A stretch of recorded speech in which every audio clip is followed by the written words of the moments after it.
गरीब की जोरू सबकी भाभी। मैं तो मिडिल क्लास हूँ, मुझे तो आते जाते आप ठोकते जाएंगे ना, मेरा तो किसी ने पूछना नहीं।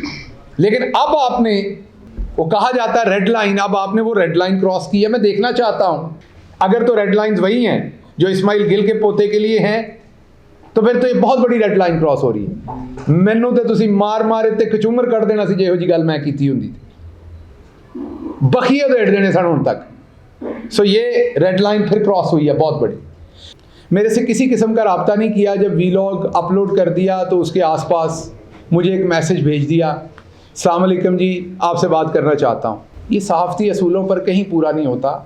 आप हमेशा एज अ जर्नलिस्ट कांटेक्ट करते हैं, कांटेक्ट नहीं होता तो अगले बंदे को बताते हैं कि मैं आपके बारे में एक स्टोरी कर रहा हूँ। यहाँ पर सीनियर जर्नलिस्ट बैठे हुए हैं, वो बताएंगे। आप ये नहीं बताते स्टोरी क्या कर रहा हूँ, भले ना बताएं। आप ये बताते हैं कि मैं आप पे आर्टिकल लिख रहा हूँ, स्टोरी कर रहा हूँ, खबर कर रहा हूँ, आपका मौक़िफ़ चाहिए। उस मैसेज में सिर्फ ये लिखा हुआ है कि आपसे बात करनी है, मुझसे रब्ता कर लें। मुझे क्या पता वो नंबर किसका है। वो तो जब ये वीलॉग हो गया, लोगों ने मुझे भेजा, तो मैंने चेक किया कि मुझे कोई मैसेज आया, तो उसमें एक मैसेज मुझे नज़र आया जो एक अननोन नंबर से आया हुआ, जिसमें सिर्फ ये लिखा हुआ। तो पहली तो उन्होंने उसमें एतराज़ किया, मैंने येलो जर्नलिज़म कहा था, और उसी गुस्से में उन्होंने पूरा वो वीलॉग कर डाला कि मैंने येलो जर्नलिज़म का किया था।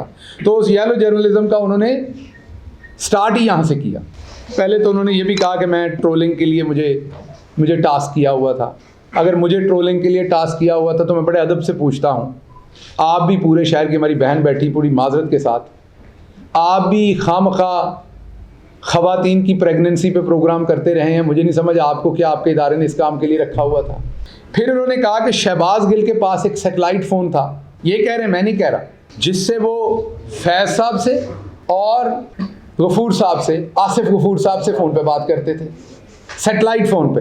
वाज़े मकसद है कि सेटेलाइट फ़ोन पे अगर मैं पाकिस्तान में रहते हुए किसी बंदे से बात करता हूँ रेगुलरली, तो किसी कॉन्स्पिरेसी के लिए कर रहा हूँगा, कोई चोरी चकारी करने के लिए, कोई बुरा काम करने के लिए कर रहा हूँगा, किसी साजिश के लिए। अच्छा काम तो हो नहीं रहा होगा वो। अब इसमें इन्होंने मेरे पे तो इल्ज़ाम लगा दिया, लेकिन इसमें जो एक ख़तरनाक बात हुई है वो ये हुई है कि इन्होंने बहुत ही आला ओहदों पर तैनात लोगों के ऊपर भी इल्ज़ाम लगा दिया कि वो भी मेरे साथ शामिल थे। ये पूछा जाए कि किस तरीके से, मैं तो इसको डिनाई करता हूँ। जिस फ़ोन की वो बात करते हैं वो 6 महीने से ज़ायद हो गया है, वो कस्टडी में है, उसमें से अभी तक CDR रिपोर्ट्स आ जानी थी, मैं किस किस से बात कर रहा हूँ। जिस सेटेलाइट फ़ोन को कहा जाता है उससे भी मैंने कभी किसी शख्स से बात नहीं की, किसी भी शख्स से। मैं दोष खास की बात नहीं कर रहा, किसी भी शख्स से। तो ये भी झूठा इल्ज़ाम लगाया गया। लेकिन चले, मेरी हद तक, मैंने जैसे बार बार कहा, गरीब की जोरू सबकी भाभी। मैं तो मिडिल क्लास हूँ, मुझे तो आते जाते आप ठोकते जाएंगे ना, मेरा तो किसी ने पूछना नहीं। लेकिन अब आपने, वो कहा जाता है रेड लाइन, अब आपने वो रेड लाइन क्रॉस की है। मैं देखना चाहता हूँ। ये कहा गया कि मेरे से एक लैपटॉप बरामद हुआ, रिकवर हुआ। मैं ये रिकॉर्ड पे कहना चाहता हूँ कि मेरे से कभी कोई लैपटॉप बरामद नहीं हुआ। मैं किसी किस्म का, लैपटॉप तो है मेरे पास एक, लेकिन मैं उसे शायद पता नहीं कब से इस्तेमाल नहीं किया हो, और मेरे से कोई लैपटॉप बरामद नहीं हुआ। 114 दिफाई इदारे के अफसरान की फैमिलीज़ का डाटा मैंने हासिल किया, और हासिल कहाँ से किया, उन्होंने नॉमिनेट भी कर दिए 2 बंदे कि जी या चेयरमैन नादरा से किया होगा, या एक DG होते हैं, उनका नाम शायद मुजफ्फर के जफ़र लिया गया, वो आप चेक कर लीजिएगा, उन्होंने लिया। उसमें कहा कि शहबाज गिल ने एडमिट किया, जब इंटेलिजेंस एजेंसीज के लोगों ने उनको इन्वेस्टिगेट किया तो उसमें उन्होंने एडमिट किया। ये 7 मिनट और 28 सेकंड्स के ऊपर ये बात कही। मैं इस बात को भी डिनाई करता हूं कि मैंने कोई ऐसा एडमिशन किया, क्योंकि ऐसी बात कोई थी नहीं कभी, तो उसको मैंने एडमिट क्या करना था। ना लैपटॉप था, ना 114 डाटा था, ना कोई फेक अकाउंट्स बने थे, ना कुछ स्प्रेड हुआ था। लेकिन इसमें ये एक बात कह रहे हैं, दोबारा से सेकंड टाइम कह रहे हैं कि इंटेलिजेंस इदारे मुझे जो हैं वो इन्वेस्टिगेट कर रहे थे। ये फिर ये क्लेम कर रहे हैं, ये तीसरी रेड लाइन क्रॉस कर रहे हैं। इनको पूछना चाहिए इस पे। लेकिन यहां इन्होंने रिपोर्टेडली का वर्ड यूज किया पहली दफा। इस स्टेटमेंट के साथ इन्होंने रिपोर्टेडली किया, और फिर उमर चीमा साहब ने बड़े खसियाने तरीके से उनसे पूछा, ये रिपोर्टेडली का मतलब क्या है। तो मेरा भाई है, गुस्सा कर जाते, मैं फैसलाबाद से हूँ, तज़हीक के लिए मज़ा नहीं करता, वैसे हमारे अंदर मज़ा होता है।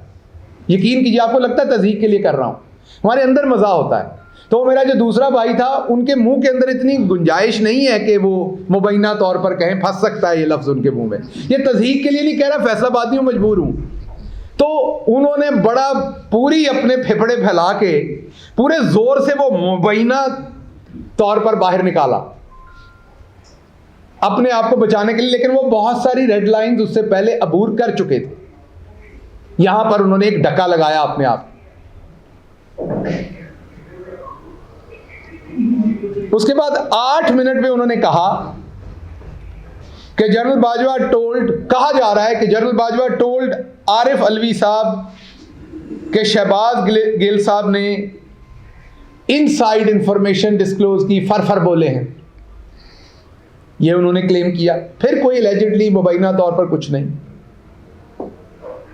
इसके साथ इंपॉर्टेंट बात यह कि इस बारे में मैं पहले ही एक ट्वीट कर चुका हूं, काफ़ी दिन पहले, डेट उसकी मैं अभी बता दूंगा प्रेस कॉन्फ्रेंस में, और इसको मैं डिनाई कर चुका हूं। उन्होंने अपनी बदयानती से मेरे उस डिनाइल को यहां शामिल नहीं किया, फिर ये क्लेम किया और लोगों को ये तासर देने की कोशिश की कि मैंने फर बोला। जैसे हमारे बड़े सीनियर आदमी, अल्लाह ने उनको बड़ी इज्जत दी हुई है, लेकिन उन्होंने शायद वो अपने ही खिलाफ हैं कि उन्होंने वो नहीं रखनी। उन्होंने कहा था कि मैं गाने गा रहा हूँ, कि जब मैं पकड़ा गया तो मैं गाने गा रहा हूँ। मेरी दुआ है कि आपके ख़ानदान में कोई ना पकड़ा जाए और आप गाने ना गाएं। आप तो शायद फिर राग मल्हार गाएंगे और आप गज़लें भी गाएंगे साथ। तो इसलिए कोई मुसीबत में हो तो दुआ देते हैं, मजाक नहीं उड़ाते। फिर कहा गया कि मैं बार बार माफिया मांगता रहा। मैंने अदालत में बबांगे दोहल कहा था कि मैंने कोई गलत स्टेटमेंट नहीं दी, मैंने कोई मुल्क के खिलाफ किसी तरह का कोई काम, आपके सामने वो प्रिंट हुई थी सारी जगहों पर। मेरे वकील ने कहा था लेकिन अगर किसी की दिल शिकनी, हमने कुछ गलत नहीं किया, अगर किसी की दिल शिकनी हुई वो बताएं, हमने तो कुछ ऐसा गलत नहीं कहा या कहा, ना इंटेंशन थी ना प्लान था, तो हम उस पर माजरत कर लेते हैं अगर किसी की दिल शिकनी हुई। ये बात ऑन रिकॉर्ड है, अदालत में कही थी, मैंने कही थी, मेरे वकील ने कही थी, बट बहुत क्लियर करके कि हमने कुछ गलत नहीं कहा, कुछ गलत सोच नहीं थी, इंटेंशन नहीं थी, ना डिलीवर किया था ना प्लान था। फिर एक बात कही 8:20 पे, जो मैं यहाँ दोहराना नहीं चाहूँगा, मेरे लिए शर्मिंदगी की बात है उसे दोहराना भी। हमारे साफी दोस्त अक्सर कहते हैं कि शाइस्तगी का दामन हाथ में रखें, आप मीडिया वाले दोस्तों के साथ ज्यादती ना करें, क्योंकि ये बात दुरुस्त है कि आप और हम बड़ी मुश्किल एरिया में काम कर रहे हो। लेकिन ये जो बात कही, ये आपने करैक्टर असैसिनेशन करने की कोशिश की।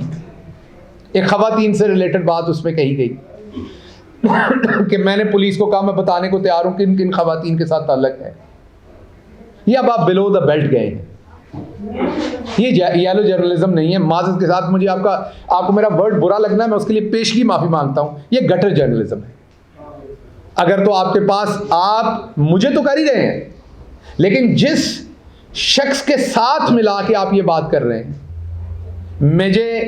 मैं किसी के माजी और हाल का गवाह नहीं हूं, मैंने जो वक्त किसी शख्स के साथ गुजारा है मैं उसका गवाह हूं। जो वक्त मैंने गुजारा उसमें मैंने एक इंसान को उतना नेक पाया जितना कोई इंसान बन सकता है, उतना परहेजगार पाया जितनी किसी की कैपेसिटी होती है और वो बन सके। मैंने उसको उतना नमाजी पाया जितना मुसलमान को होना चाहिए। मैंने उनकी आंखें झुकी हुई पाई जहां झुकी होनी चाहिए थी, जो इस्लाम की शराइत है उनके मुताबिक मैं बात कर रहा हूं। सो मैंने ना कभी ऐसी कोई चीज़ देखी, ना मैंने ऐसी कभी कोई चीज़ कहीं पर कही। आपने ऊपर वाले इल्ज़ाम लगाए, मैंने आपको कहा तकलीफ नहीं हुई, क्योंकि आपका ये काम है, आपने ये करना है। आपके पीछे कौन है मुझे ये भी पता है, मुनासिब वक्त पर बताऊंगा। मैं ज़रा सी बात कहता हूँ, आप कहते हैं कि जी आप भी वाडा साहब की तरह पार्टी छोड़ रहे हैं। मतलब मैं पार्टी के दफ्तर आता हूँ प्रेस कॉन्फ्रेंस करने, पार्टी के दफ्तर में बैठ के प्रेस कॉन्फ्रेंस करता हूँ, उसी प्रेस कॉन्फ्रेंस में सवाल होता है पार्टी तो नहीं छड़ रहे हो, ईद लिहाज फिर मैं इतने दफ्तर आके प्रेस कॉन्फ्रेंस करनी। अच्छा, तो इस सारों को करवाने के पीछे कौन मेहरबान है वो भी बताऊंगा मैं, वक्त आएगा।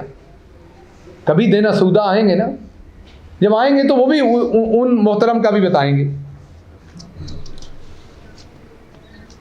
फिर कहा गया कि मैंने खान साहब को कहा कि बाजवा साहब को सैक कर दें, और ये बात लॉन के अंदर हुई और इसको रिकॉर्ड कर लिया गया। इसमें भी कोई मुबैना तौर पर अलेजिडली, रिपोर्टेडली नहीं कहा गया। मैं इस बात को भी डिनाई करता हूं, ये बात भी कभी नहीं हुई। हाँ, उनकी और बातें हुई होंगी, मैं उनका एडवाइज़र था, मैं उनसे और बातें करता हूँगा, लेकिन ये बात कभी नहीं हुई, मेरे तवस्सुत से कभी नहीं हुई। मैं इसे भी डिनाई करता हूँ। आगे लिखा मेरे एक्सीडेंट कार का, मैंने ये कहा, मेरी वो उन बातों में मैं इसलिए नहीं जाऊँगा कि वो छोटी मोटी बातें ऐसी, कितना मसाला तो आपका हक है ऐड करना कि आपने अपना वीलॉग चलाना है, ठीक है, गुंजाइश होनी चाहिए। और आखिरी बात कही कि इमरान खान साहब समझते हैं, क्योंकि वो 114 लोगों का डाटा पकड़ा गया, दोबारा एलिजिडली नहीं कहा गया, मुबैना तौर पे नहीं कहा गया, ये भी पूरे वसूख से कहा गया कि वो पकड़ा गया और उसका ताल्लुक खान साहब से भी था, तो इसलिए खान साहब मेरे से डिस्टेंस हो चुके हैं। बिल्कुल झूठ, गलत। ना खान साहब को उसका इल्म था किसी बात का, ना मुझे था, ना हमसे कोई रिलेटेड है वो बात। बिल्कुल स्ट्रांगली रिफ्यूट करता हूँ, इनमें से किसी बात में कोई सच्चाई नहीं है। तो ये मैं एक तो पब्लिकली रिफ्यूट कर रहा था, दूसरा ये आज मैंने उन्हें ये लीगल नोटिस, जो आपके सामने चीज़ें रखी हैं, इसी के ऊपर उन्हें लीगल नोटिस ड्राफ्ट हो गया है। ये अभी मैं इसको जाके अपने लॉयर से ही आज शाम में निकल जाएगा पोस्ट में, और ये कल उनको डिलीवर हो जाएगा। ये लीगल नोटिस जो है ये सर्व हो जाएगा मेरे वकला की तरफ से। 14 दिन के अंदर मैं पब्लिक अपॉलॉजी चाहूँगा। जिधर जिधर रेड लाइन के ऊपर वाइट चूना होना है वो देखना चाहूँगा कि होता है कि नहीं होता तो मैं तो फिर पाकिस्तानी शहरी हूँ, आइन मुझे हक देता है, मैं अदालत जाऊँगा, मुकदमा करूँगा जो कानून मुझे इजाज़त देता है, और इन दोस्तों से ये पूछूंगा कि अगर आपने इतनी बड़ी बड़ी स्टेटमेंट्स मेरे बारे में दे दी हैं, उसमें मुझे आपने गद्दार भी साबित कर दिया है, कॉन्स्पायरेटर भी साबित कर दिया है, उसमें आपने मुझे जाली अकाउंट्स बनाने वाला भी साबित कर दिया है, आपने मुझे डाटा चोर भी साबित कर दिया, आपने उस डाटा का यूटिलाइज भी मुझे बता दिया, आपने किसी की कैरेक्टर असैसिनेशन भी मेरे से करवा दी है, आपने एक मुल्क के आर्मी चीफ को सैक करने का जुम्मा भी मेरे कंधों पर डाल दिया है, तो कुछ तो सबूत होगा ना आपके पास। मेरा नहीं ख्याल आप दोनों खांसी का सिरप पी के बैठे ये वीलॉग कर रहे थे, कुछ तो सबूत होगा ना इतनी बड़ी बातें करने का। मैंने आपको कहा चलो मैं मिडिल क्लास ही सही, आप ऐसी बातें बिलावल के बारे में नहीं कर सकते, हमजा शहबाज के बारे में नहीं कर सकते, किसी और बड़े आदमी के बड़े बेटे के बारे में, शहजादे के बारे में नहीं कर सकते, किसी शहजादी के बारे में नहीं कर सकते। चलो यार मेरे बारे में कर सकते हो तो कम से कम आप उसका कोई सबूत तो रखते होगे ना।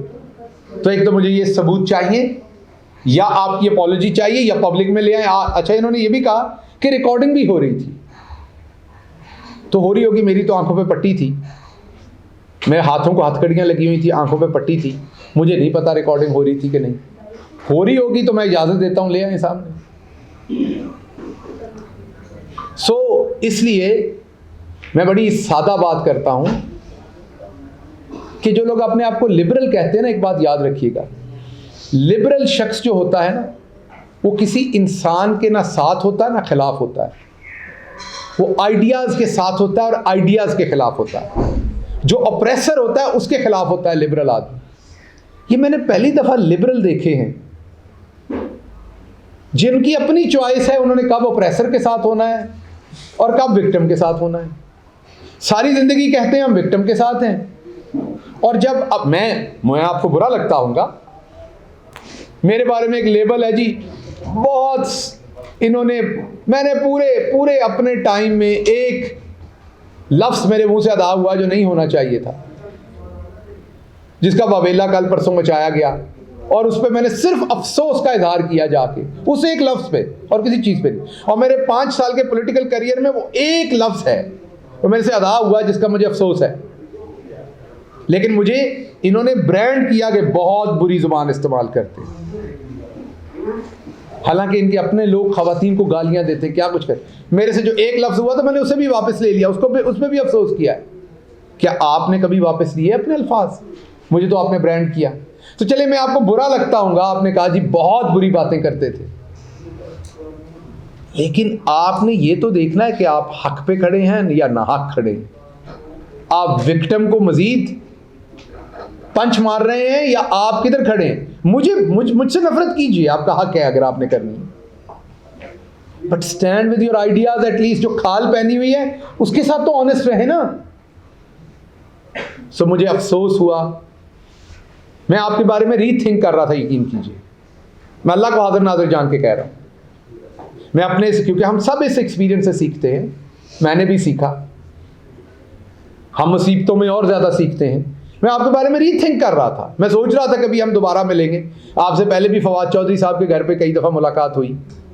मैं सोच रहा था दोबारा कभी आपसे मिलेंगे तो डिफरेंट, क्योंकि मैं आपसे वहाँ पर बातचीत नहीं करता था, मुलाकात भी होती थी। आपके इन्हीं कमेंट्स की वजह से, मेरे लीडर के ऊपर आपकी जो तौहीन अमेज़ कमेंट्री होती थी, उसकी वजह से मैं इवन वहाँ भी आपसे बातचीत नहीं करता था। लेकिन मैं अब सोच रहा था कि चलें शायद अगली मुलाकात हो तो हम कोई मैंने इतनी बड़ी मुसीबत देखी उसमें से ये कि कोई मिडिल ग्राउंड ढूंढते हैं। इन दोस्तों को भी कहते हैं यार इतनी अखीर पर नहीं जाना आपने। मैंने तो कभी नहीं अपने मुखालफिन के लिए ऐसे लफ्ज़, ऐसे इल्ज़ामात लगाए जिसका सबूत ना हो। तो इसलिए आपको अपॉलॉजी करनी चाहिए फ़ौरन। अगर आप नहीं करते तो इंशाल्लाह, मुझे नहीं पता इंसाफ मिलेगा कि नहीं, इंसाफ के लिए तगोदो करूँगा और एक्सपेक्ट करूँगा कि मेरे अलावा जिन शुरफा की 4 लोगों के तो नाम ले दिए गए जो डिफरेंट इदारों के अंदर बड़े अहम ओहदों पर हैं या रिटायर हो चुके, तो इंस्टीट्यूशंस को भी बदनाम करने की कोशिश की जा रही है, पर्सनैलिटीज़ को भी की जा रही है, मुझे तो की जा रही है। तो मैं अब देखता हूँ कौन एक्शन लेता है, कितना एक्शन लेता है। मैं दोबारा रिपीट कर रहा हूँ, मैं किसी किस्म का ऐसा कानून नहीं चाहता इन पर भी जिसका मैं खुद मुखालिफ हूँ। मैं इन पे गद्दारी का, बगावत का कोई केस नहीं क्लेम कर रहा, मैं ये डेफेमेशन का कह रहा हूँ। या इनसे सबूत लिए जाएं जो सारी बातें इन्हें कही हैं, या इन्हें अगर किसी तोते ने, चिड़िया ने जो भी बताया है उससे उस तोते चिड़िया का पूछ लें। तो ये मैं स्ट्रॉन्गेस्ट वर्ड्स में ये रिफ्यूट कर रहा हूँ। इसका लीगल नोटिस आपको दिखा चुका हूँ जो इनको भेज दिया है, और इंशाल्लाह बहुत जल्द अगर इसका जवाब ना आया तो कोर्ट ऑफ लॉ में, मुझे पता वो हंस रहे होंगे कि कोर्ट में क्या होना है क्योंकि अक्सर ऐसे मुकदमात हमारे यहाँ, माफ़ कीजिएगा, लेट हो जाते हैं बहुत। चले जितनी देर भी हुआ इसको करेंगे और चलेंगे इसके साथ और देखेंगे इंसाफ मिलता है। कोई सवाल आज? सर ये बता दीजिएगा, आपने लीगल नोटिस तो भेजा, उसका प्लेटफॉर्म जो है वो ये साइबर क्राइम है। आपको अगर साइबर क्राइम वो बुकला करेंगे, सब कुछ कर रहे हैं उसमें। ये मेरे पास, मैंने आपको बताया ना कि जी सारे हैं, इसमें किस कोर्ट में जाया जा सकता है, ये तमाम नोट्स हैं बुकला के। ये मैं सारी रात यही तैयार करता रहा हूँ, सारी लीगल स्ट्रेटजी। ये नोटिस नहीं है, ये नोट्स हैं कि कौन से कानून के तहत कौन सा केस किया जा सकता है, साइबर क्राइम में क्या किया जा सकता है, डेफेमेशन पे क्या किया जा सकता है, सिविल सूट हो सकता है, क्रिमिनल, सारी चीज़ें डिस्कस हुई हैं। मैंने ये कहा कि मैंने अपने बुकला को कहा जी सब कुछ करें जो किया जा सकता है। अब उनकी स्ट्रेटजी होगी, वो जहाँ जहाँ कहेंगे मैं वहाँ जाता जाऊँ। अच्छा साहब ये फरमाइएगा कि आपके समझते हैं कोई आज भी कुछ लोग आपके पीछे लगने के इरादे के लोग हैं जो आपकी गद्दारी के लिए लोगों को इस्तेमाल कर रहे हैं, और आपने कहा कि एक नाम आपके पास है, वो नाम बता दें कौन है वो लोग जो आपके पीछे लगे हैं? देखिए, जो नाम मैंने आपको बताया वो मुनासिब वक्त जब आएगा तब बताऊंगा। जो दूसरा सवाल का वो आपका अजम्पशन पे, मैं अजम्पशन पे तो जवाब नहीं दे, मैं तो किसी को एक्यूज़ नहीं कर सकता जब तक मुझे पता ना हो। मेरे पास तो ऐसा कोई सबूत नहीं, मेरे पास ना कोई इदारा है ना एजेंसी है जो मैं ये पता कर लूँ। आप मेरे से ज़्यादा बाखबर साफ़ी हैं, ये काम आपका। मेरे से पूछने की बजाय आपको मुझे बताना चाहिए। इसमें से मज़ा या चीज़ा लेने की बजाय आपको इस टाइम मरहम रखनी चाहिए, क्योंकि बुरा वक्त किसी पे भी आ सकता है और कभी भी आ सकता है। सर ये बताइएगा कि आपने ये जो गिरोह आया उसके खिलाफ लीगल नोटिस जारी करना है, लेकिन जिन्होंने आपको गलत तरीके से और गलत केस में गिरफ्तार किया उनके खिलाफ सुप्रीम कोर्ट में मेरा केस पड़ा हुआ है। आप सहाफ़ी हैं भी, छोटे मेरे भाई, ये जो बड़े वाले दोस्त हैं सबको पता है क्या कुछ हुआ हुआ है।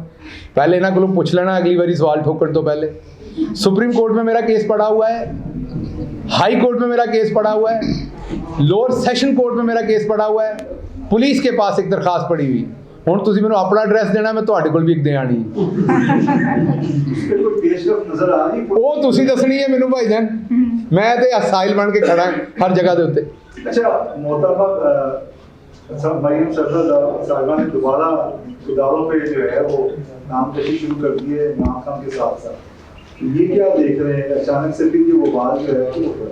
देखिए बाजी हमारी जो हैं वो बड़ी मुस्तकिल मिजाज हैं। एक बात मैं सबसे पहले कहूँगा कि सफदर साहब का एहतराम मेरी नज़रों में बड़ा है, कम से कम उन्होंने सच बोला।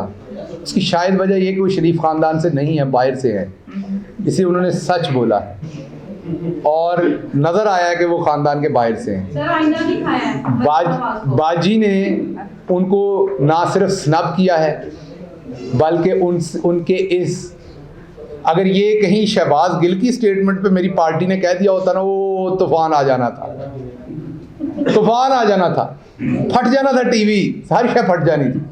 बाजी ने अपने शौहर के बारे में ये कहा है जो मुस्लिम लीग यूथ के प्रेसिडेंट है, अभी भी हैं शायद, अच्छा रिजाइन कर दिया, लेकिन थे, पार्टी के एक्टिव लीडर हैं, हर जलसे पे स्टेज पर होते हैं, उनके बारे में कहा ये उनका ज़ाती बयान है, पार्टी का बयानिया नहीं है। पहले घर च अपने वो जैसी घड़ियां ਦੀਆਂ ਸੂਈਆਂ ਮਿਲਾਈ ਦੀਆਂ ਸਨ ਨਾ, ਪਹਿਲੇ ਘਰ 'ਚ ਤੇ ਸੂਈਆਂ ਮਿਲਾ ਲਓ। ਤੁਸੀਂ कौम ਨੂੰ ਕੀ एक पेज ਤੇ ਲਿਆਣਾ है, आप लोगों ने कौम की क्या नुमाइंदगी करनी है, आपके तो घर में इत्तेफाक नहीं है, आप पहले घर में इत्तेफाक कर लें। मैं उस कोई घरेलू सिस्टम के हिसाब से नहीं कह रहा, मैं पॉलिटिकल आइडियोलॉजी पे कह रहा हूँ, पार्टी पूरी आइडियोलॉजी पे खड़ी है ना। अब अगर मेरी पार्टी की लीडरशिप एक बात कह रही हो मैं दूसरी कर रहा हूँ तो मैं पार्टी का हिस्सा तो नहीं हूँ फिर या तो सफदर साहब को पार्टी से फारिग किया जाए कि वो पार्टी का हिस्सा नहीं है, और या फिर जो वो बात कह रहे हैं उसे सुने, अंदर डिबेट करें, हो सकता है वो काम की बात लगे, शायद खकान अब्बासी साहब की भी बात सुने, मिफ्ता इस्माइल की भी बात सुने। मैं ये नहीं कह रहा उनको निकाल दे, बात तो सुने उनकी, हो सकता है उनकी बात में कोई दम हो। मैं तो अपने चेयरमैन से अभी बड़ी खुल के बात करते हैं, जो हमें लगता है सही है या गलत है हमारी पार्टी, वो सुनते हैं, उनकी मेहरबानी, मौका देते हैं, उसके बाद लीडरशिप जो फैसला करती फिर पार्टी के साथ आपने होना था। बात तो सुने लोगों की यार, आप लोग भी। तो इसलिए बाजी ने जिस तरफ अब तोपों का रुख करना है, बाजी ने उधर ही करना है। लोगों को शायद पता नहीं है कि जब पाँव जलते हैं तो लोग अपने ही बच्चे नीचे ले लेते हैं, तो मेरा ख्याल वो वक्त हुआ चाहता है। तो हमने तो पूरी ज़िंदगी जहाँ मोहब्बत की थी उसका सिला जो हमें मिला है तो पूरी ज़िंदगी की थी, कोई पॉलिटिकल लाइफ में आने के बाद नहीं, तो बचपन में घर से सिखाया ही जाता है। तो हमने तो जो मोहब्बत की थी उसका हमें जो भी सिला मिला, क्योंकि ऑटो पे सिस्टम लगा हुआ है, हमसे तो फिर वापस मोहब्बत ही मिलनी है, लेकिन इधर से जो मिलना है वो मैं सिर्फ ये कहूँगा, एक शेर पढ़ूँगा,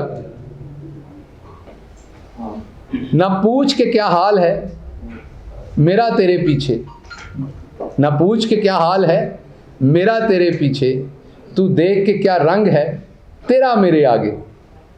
तो इसलिए ये थोड़े दिनों में जिस को गलतफहमी थी, बाजी तमाम गलतफहमियां दूर कर देंगे।